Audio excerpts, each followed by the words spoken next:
we say goodbye, we can't know if this is the last time we will ever see. You should never greet someone casually or say goodbye to someone casually. And that lesson came from that experience. Every moment was so rich. Every time we saw each other and every time we said goodbye, we made sure it was a good, thorough, full goodbye.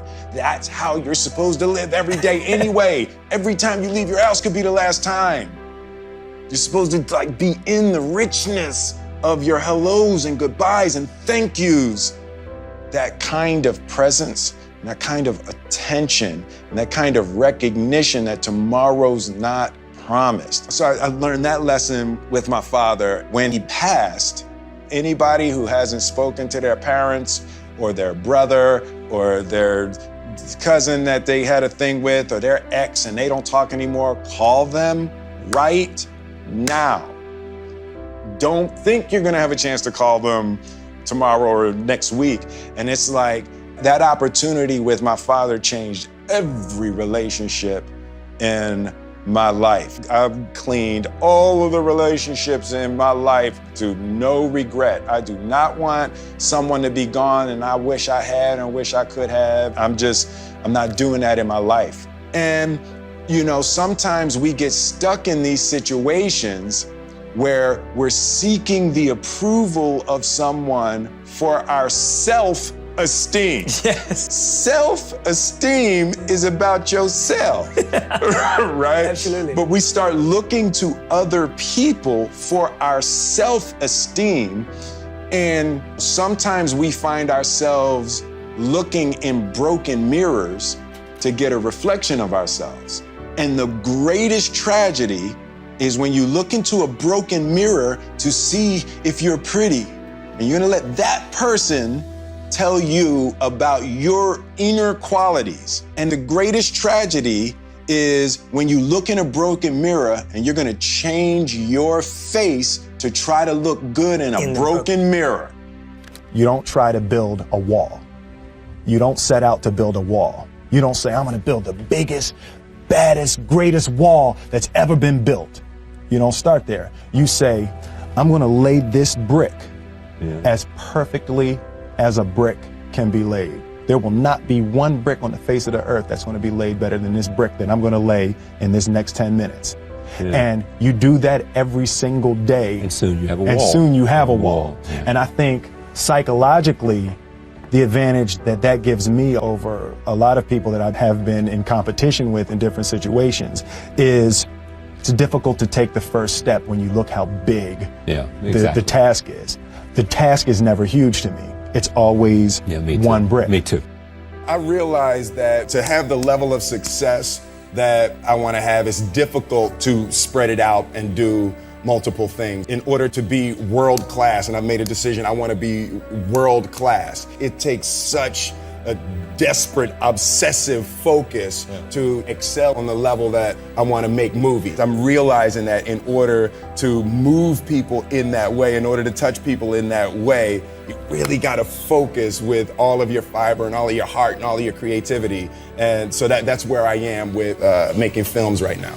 There was a real period in my life that I had to struggle with, we can win or I can be nice. Pick one. And different people pick different things. Right.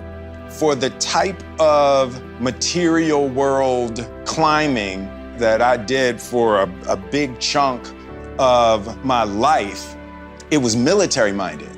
We're gonna get that flag to the top of that hill and you are gonna help or you're not gonna be here, right? So that's one mindset.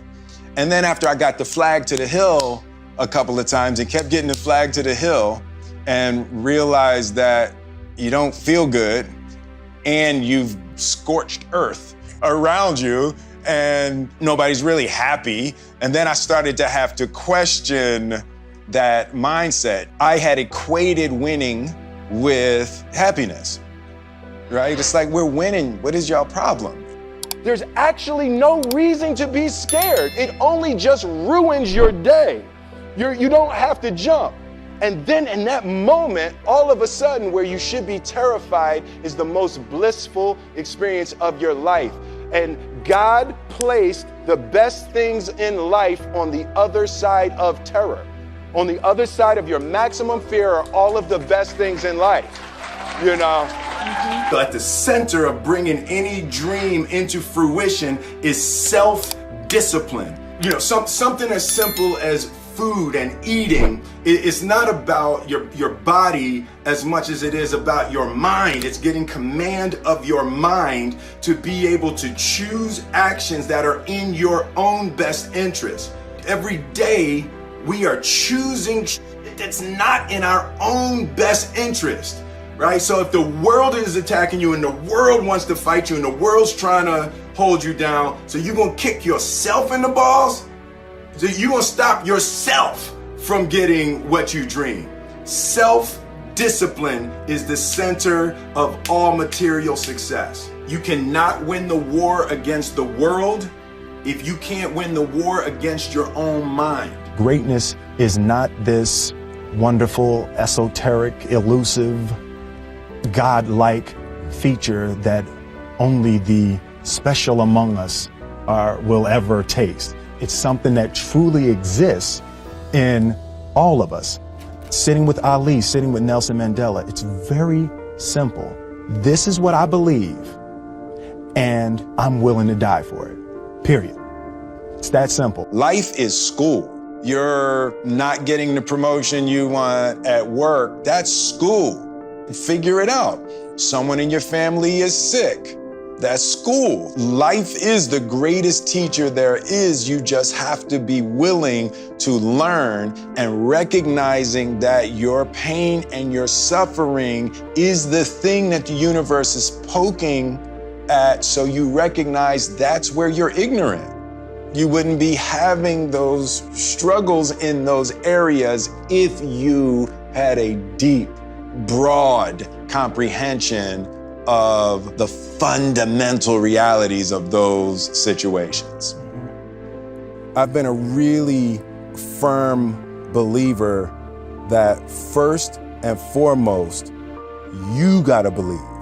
And when you believe, and if you believe, and the level of your belief will determine your ability to bend the universe. If you don't believe, nobody's gonna believe. What I discovered is how cancerous fear can be in experiencing a life. Like, you can't be happy if you're scared. So I'm really confronting all the things that I've ever been scared of, and I'm just finding this really exuberant freedom in life. Happiness is peace, it's not pleasure. And everybody thinks happiness is trying to get as much pleasure as you can get. There is nothing more agitating to your mind than extreme pleasure. It's like peace. And it's like you just come into that beautiful state of needlessness where you realize you really don't need nothing. Failure is a massive part of being able to be successful. You have to get comfortable with failure. You have to actually seek failure. Failure is where all of the lessons are. You know, when you go to the gym and you work out, you're actually seeking failure. You want to take your muscles to the point where you get to failure, because that's where the adaptation is. That's where growth is. Successful people fail a lot. They fail a whole lot more than they succeed, but they extract the lessons from the failure, and they use that energy and they use the wisdom to come around to the next phase of success. You gotta take a shot. You have to live at the edge of your capabilities.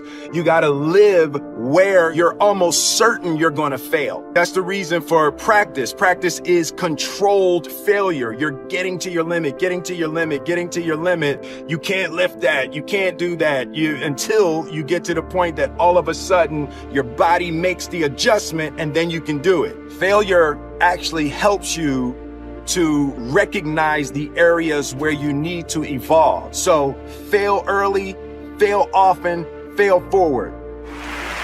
As a child, my parents always told me you could be whatever you want to be. You could do whatever you want to do.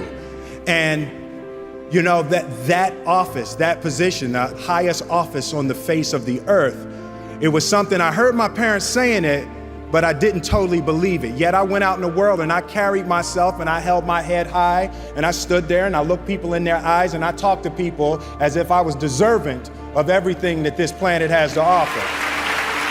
So I really want to say to children out there and to people who are watching, Confucius said one time, he who says he can and he who says he can't are both usually right. And I want you to keep in your heart, just know that you can. Know that you can.